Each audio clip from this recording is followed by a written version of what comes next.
Schneiderman has now responded, quoting again, "In the privacy of intimate relationships, I have engaged in role-playing and other consensual sexual activity. I have not assaulted anyone." But all of the accusers deny any role-playing or games. A Sri Lankan woman says the Attorney General called her his, quote, brown slave and wanted her to call him master. Schneiderman's ex-wife, Jennifer Cunningham, says the allegations are completely inconsistent with the man she knows. But it's worth noting that in 2013, Donald Trump tweeted, quoting again, "Weiner is gone, Spitzer is gone. Next will be lightweight AG Eric Schneiderman. Is he a crook? Wait and see. Worse than Spitzer or Weiner." And last year, when Schneiderman sued the Weinstein Company for not protecting employees from the alleged abuse of Harvey Weinstein, Schneiderman made it clear that intimidation and threats of violence would not be tolerated. Now, New York Democratic Governor Andrew Cuomo is calling for Schneiderman to resign. Sean. All right, Trace Gallagher in our L.A. bureau tonight, joining us now with more reaction to my opening monologue. Fox News contributor Sara Carter, civil rights criminal defense attorney David Schoen, the author of the upcoming book.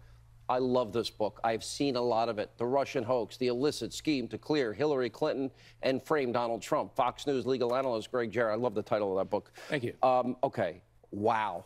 Cuomo wants this attorney general out. Donald Trump tweeted that in 2013.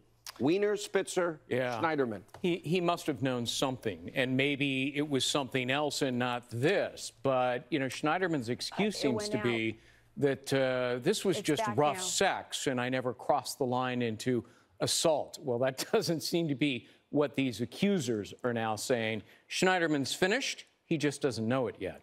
I'm looking at the cover, the headline on Drudge. I've got so much ground to cover tonight. Let me go to the contempt issue that we just spoke with Devin Nunes about. David Schoen, let's get your take on that. Well, it's the government working for Congressman Nunes to go forward with this. Look, we risk a constitutional crisis here, but not the kind of constitutional crisis Senator Schumer and others have talked about. When we have a rogue special prosecutor run amok, when we have a Justice Department not responding to legitimate concerns from the Article I body, Congress, we risk a constitutional crisis. There must be cooperation, and I'm sorry if it has to come to contempt. I think we maybe need to look to changing people in positions. Either they do their job now. This has gone on for well over a year. This is when Jason Chaffetz, who will join us later, he was asking for this information. Sarah, I have read all 50 pages of what happened in the Manafort case. Well, now 4 times. I've read it all 4 times. I showed our audience just the highlights. This was the biggest judicial beatdown. I used to read Scalia and his scathing dissent.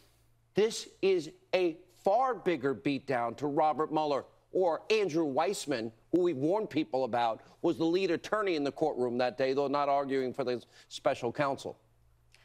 It's huge, and I think he taught everyone a lesson in what happens here in the expanse of powers. And Judge Ellis is basically saying, you don't have full authority here. You cannot expand your powers to this extent. He also reprimanded Rosenstein and the others for giving them a 75% redacted memo. I mean, he couldn't even see what the expanse of powers were for Special Counsel Mueller. He said, I want this memo unredacted. I want it here in my office. I want it in my hands. I can't understand. And what was even more interesting, Sean, was how they refused to answer the judge's questions.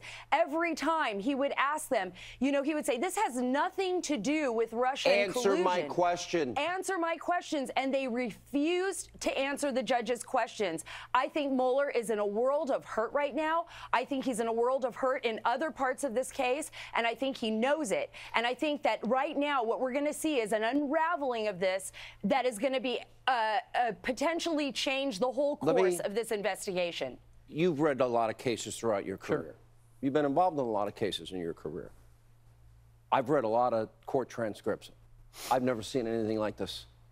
It was a withering examination of Mueller and his team, and it was gratifying to actually see the judge pierce the veil of the sham that Mueller has perpetrated, because Mueller's only authority is to investigate Trump-Russian collusion and any evidence arising therefrom. Well, the charges against Manafort didn't arise there from. To put the screws to them. Right. To basically, they only charged them as, this is 2005. To get him to sing.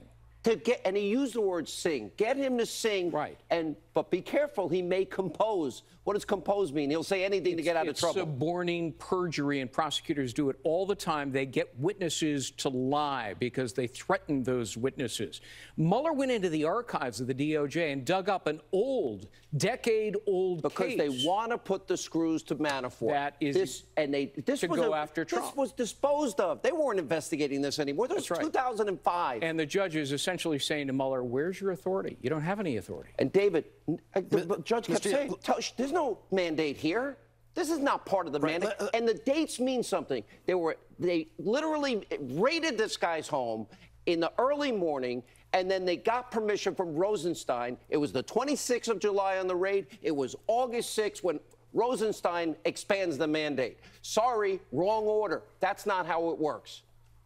You have identified a huge development in this case. This is a judge universally respected, brilliant academic credentials who had his eye on the ball. He's not a political actor. He's a judge doing what a judge does. He held their feet to the fire. He pointed out the exact regulation at issue here, Section 600.4, what the authority is of the special counsel and what it is not, and they had no answer for him. Last word, Sarah. By the way, and I got a quick question. Last word, Sarah. I don't mean to rush everybody. Absolutely. I'm sorry. You know, David has a wonderful point there. I think we're going to see a lot more developments in the upcoming future. And remember, once again, I stress, Horowitz's report's going to be coming out, and he's found more and more evidence.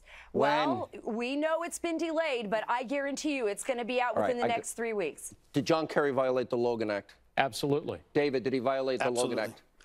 Absolutely. Yes. No question about it. Okay. Meets the definition of every factor. Look at what they said about Michael Flynn. This is so far worse. That's right.